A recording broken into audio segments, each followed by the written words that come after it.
बच्चों लाभ हानि का जो चैप्टर है इसमें सबसे पहले हमारे लिए सूत्र समझने होते हैं। अगर हमारे लिए बेसिक सूत्र मालूम होंगे तो हम इसके चैप्टर के लिए हम निकाल देंगे, अगर नहीं मालूम होंगे तो नहीं निकाल पाएंगे, कहीं ना कहीं मतलब प्रॉब्लम में आ जाएगी। तो इसका मतलब हम पहले ये समझे क्रय मूल्य और विक्रय मूल्य होता क्या है। तो ये क्रय मूल्य होता है कॉस्ट प्राइस। क्या होता है? Cost price. किसी वस्तु को जिस मूल्य पर खरीदा जाता है, कोई वस्तु है उसको खरीदा जाता है, ठीक है, वह मूल्य क्रय मूल्य बोला जाता है। जैसे कि हम किसी भी अगर हम बाजार में सेब लेने जाएं तो 50 रुपए का अगर हमारे लिए सेब दिया जाए तो वो हमारा क्या हो गया? क्रय मूल्य हो गया, ठीक है। अब विक्रय मूल्य क्या होता है? विक्रय मूल्य सेलिंग प्राइस, जिसे हम बेचते हैं, किसी वस्तु को हम बेचते हैं उसे बोलते हैं सेलिंग प्राइस, ठीक है। किसी वस्तु को जिस मूल्य पर बेचा जाता है वह मूल्य विक्रय मूल्य कहलाता है। अगर हम किसी वस्तु को 50 रुपए में खरीदें, वही वस्तु तो 50 रुपए का हमने किसी वस्तु खरीदा तो वो हो गया क्रय मूल्य। उसी वस्तु को अगर हम 60 रुपए में बेच रहे हैं तो वो हो गया विक्रय मूल्य। बेचना जिसे हम बेचें खरीद के तो उसे बोलते हैं विक्रय मूल्य, ठीक है।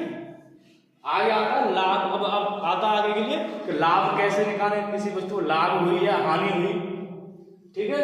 तो लाभ प्रॉफिट, अगर विक्रय मूल्य क्रय मूल्य से अधिक हो तो उन दोनों के बीच का अंतर लाभ कहलाता है। जो क्रय मूल्य हो और विक्रय मूल्य दोनों के बीच का अंतर को हम निकालते हैं तब लाभ निकलता है, ठीक है। और वो कब निकलेगा प्रॉफिट? कि जब क्रय मूल्य कम हो विक्रय मूल्य ज्यादा हो, तब हमारा क्या निकलेगा? लाभ। फिर उसके बाद आता है हानि लॉस। अगर विक्रय मूल्य क्रय मूल्य से कम हो तो उन दोनों के बीच का अंतर हानि कहलाता है। अगर हमारा क्रय मूल्य अधिक है और विक्रय मूल्य कम है, मतलब हमने किसी वस्तु को 50 रुपए में लिया और बेचा 40 रुपए में, तो हानि हुई, ठीक है। अब इसमें अगर हमारे लाभ निकालने के अलग अलग सूत्र होते हैं। अगर लाभ निकालना होगा, ठीक है, सवाल में दिया हो लाभ निकालना, तो लाभ बराबर होता है विक्रय मूल्य माइनस क्रय मूल्य। जो हमने बेची है उसमें से खरीदने वाली प्राइस के लिए हम कम करेंगे, ठीक है, तो हमारा क्या निकलेगा? लाभ निकलेगा। उसके बाद, ठीक है, अब हमें निकालनी हो हानि निकालनी हो तो हानि बराबर होता है क्रय मूल्य माइनस विक्रय मूल्य। जो वस्तु हमने खरीदी हो और फिर बेची हो तो खरीदने वाले को बोलते हैं क्रय मूल्य और हम जो बेचते हैं उसे बोलते हैं विक्रय मूल्य, ठीक है। अब उसमें से क्या है? हम इसको कम करेंगे तो क्या निकलेगा? हानि निकलेगी। जहां तक कंप्लीट है सबके लिए, ठीक है। फिर आता है हमारा क्रय मूल्य। अब क्रय मूल्य बराबर लाभ और हानि अलग अलग होता है, ठीक है। तो क्रय मूल्य बराबर, क्रय मूल्य निकालना हो तो विक्रय मूल्य माइनस लाभ। जब क्रय मूल्य निकालना हो मतलब किसी में विक्रय मूल्य दिया है, लाभ दिया है या हानि दिया है, उसमें क्रय मूल्य नहीं दिया हो, मतलब जो हमने खरीदी है वस्तु वो मूल्य नहीं दिया हो, तब हमें निकालना है। उसमें या तो विक्रय मूल्य का दोनों दिया होगा और लाभ में दिया होगा या हानि ने दी होगी, लाभ दिया होगा और हानि दी होगी, लेकिन क्रय मूल्य नहीं दिया होगा, तो हमें क्रय मूल्य निकालना है। क्रय मूल्य बराबर विक्रय मूल्य माइनस लाभ। दूसरा होता है आगे क्रय मूल्य बराबर विक्रय मूल्य प्लस हानि, ठीक है, इससे निकालना होता है। फिर आता है लाभ प्रतिशत बराबर, इसमें प्रतिशत भी आता है। लाभ प्रतिशत बराबर होता है लाभ गुणा 100 अपॉन क्रय मूल्य और प्रतिशत कोष्टक के बाहर। फिर हानि बराबर होता है हानि गुणा 100 अपॉन क्रय मूल्य प्रतिशत लाभ।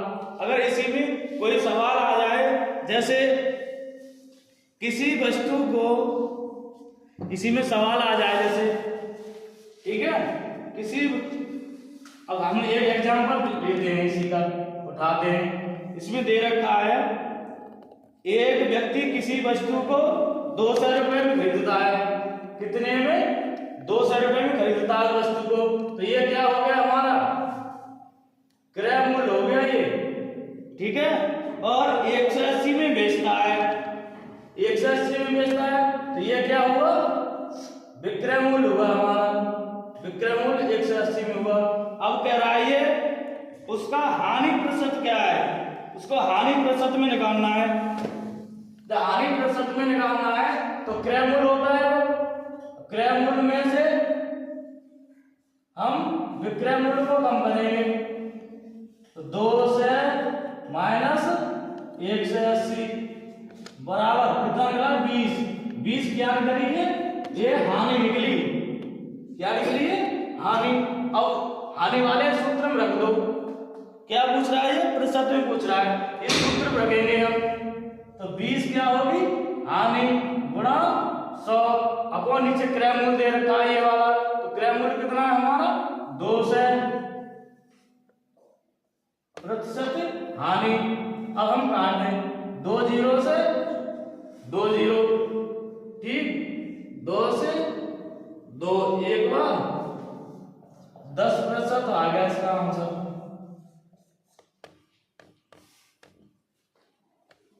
ठीक है, इसी तरीके से हमें प्रत्येक सवाल को निकालना है। पहले हम इसके मतलब समझेंगे सभी अच्छे से कि क्रय मूल्य क्या होता है, विक्रय मूल्य क्या होता है, लाभ क्या होता है, हानि, तब निकाल सकते हैं हम। अगर किसी को अगर हानि के बारे नहीं पता, अगर क्रय मूल्य नहीं पता हो तो निकलेगा नहीं। क्रय मूल्य का मतलब होता है जो हमने खरीदा हो, विक्रय मूल्य का होता है मतलब हमने बेचा हो, उस प्राइस को बोलते हैं। ठीक है, और आप सभी के लिए एक सूचित किया जाता है, सब पता स्टूडेंट को बताया जाता है कि 15 जनवरी 2026 से 15 जनवरी 2026 से हमारे यहाँ एक नवोदय का स्पेशल बैच चलेगा, और जिस किसी छात्र को अगर इस बैच में सम्मिलित होना हो तो आप दादों आकर के हमारे अजीत सर से संपर्क कर सकते हैं, प्रेमपाल सिंह इंटर कॉलेज। ठीक है, जय हिंद, जय भारत।